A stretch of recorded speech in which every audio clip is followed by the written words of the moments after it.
Hey guys, today we are going to learn how to yield the hindquarters. So I think the most important thing with any exercise is to know why you're doing it. You can go out and do everything a million times, but you're only going to half do it because you don't know the reason behind why you're doing it. So yielding the hindquarters is something that comes in handy on the ground. Say you're coming through the gate and want their hind end to yield around, or they're tied on the wall and they kind of push themselves against the wall and you want their butt to move over. Something simple as that, it makes your life so much easier. It also is a buildup for under saddle, and that will increase the intensity when you come into the bigger exercises. So it's the start and base and foundation for, say, side pass, half pass, things like that, that you're really pushing the hip across and moving. It makes your life a lot easier to get the foundation for it, just to break it up. It gets their hips moving, things like that.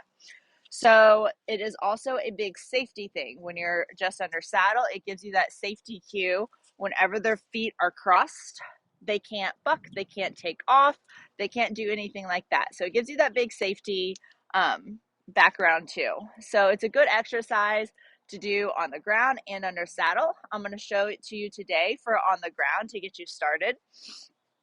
So first off, I just have a rope halter on her, and then I'm going to give myself about 2 feet of slack from their chin to my hand. And I'm going to have it right like this. I'm going to aim at her hip, show you, right here, right on the hip bone is where I'm putting the pressure. Everything I do, I start out with the least amount of pressure and I build up. You can do this with a stick or with your rope, either one. I'll show you both. Stick gives you a little more control for your rhythm. I go and count to 4. So 1, 2, 3, 4, 1, 2, 3, 4. Every count of 4, I increase intensity until I get the movement that I want, and then I back off. So when you're first starting it, and again, she's just a 2-year-old thoroughbred that just came in not that long ago. So she knows it, but she's not great at it. So she was a good one to show you guys. So I'm going to aim right here. My other hand is going to come towards the horn of the saddle, or the withers if you don't have a saddle on. And you just want the front end to stay still. So if they start walking a circle around you, you're going to take that hand and bump it up to the sky. So I'm going to lean over. So I go from my nice passive stance to my action stance. And I'm going to lean over, really stare and drill a hole into her hip with my eyes and body. So I stare at it, I look, I start tapping, tap, tap, tap, tap, tap her. 1, 2, 3, 4, a little harder. 3, 4, a little harder. There. Good. And in the beginning, then we rub it away. It never happened. We just rub her. We go back and forth so they don't start to anticipate. I'm going to stand behind the drive line, which is right at the horn or the withers again, and I start again. I drill into her with my eyes. 1, 2, 3, 4. Tap. 2, 3, 4. Good. Keep her going. 2, 3, 4. Good. So all I want, I'm just looking for a step or two, nothing more. In the beginning, just the concept. After they get the concept and they know what they're supposed to do, then you must expect more every time you do the exercise. I'm going to ask for just a few more steps so you see that progress. 1, 2, 3, 4. Bump up. Good. Good. That was a really good step. She kept her front end still. She took a big step across. The other thing you want to make sure you're not doing is make sure you're not pulling her around in a circle, because that's going to be really hard for her to keep her front end still if you have your rein or your rope too short and you're pulling her across.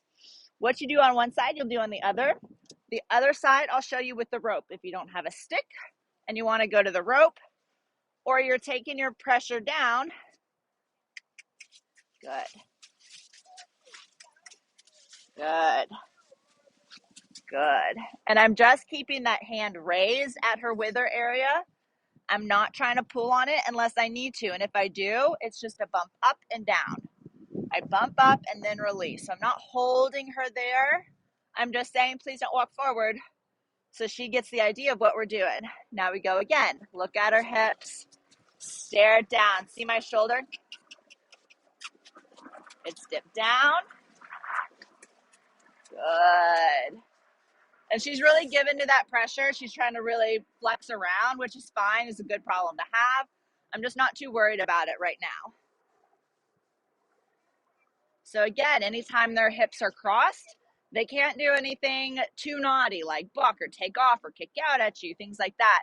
So it's a good respect exercise to have in your back pocket as well. You can step this up. Again, this will help you with lunging, things like that, but you can step this up by, if you have your saddle up, this is going to be your foot, right? So you can do this on the ground to really prepare you for the saddle by putting the steady pressure. And I'm just using my stirrup now, and my hands just helping her stay still. So I build that up to get her ready for under saddle doing this exercise. So when you get under saddle, it's not a big deal. Same thing. My hand stays nice and loose, and I'm going to push my stirrup right into her hip. Good girl. Good.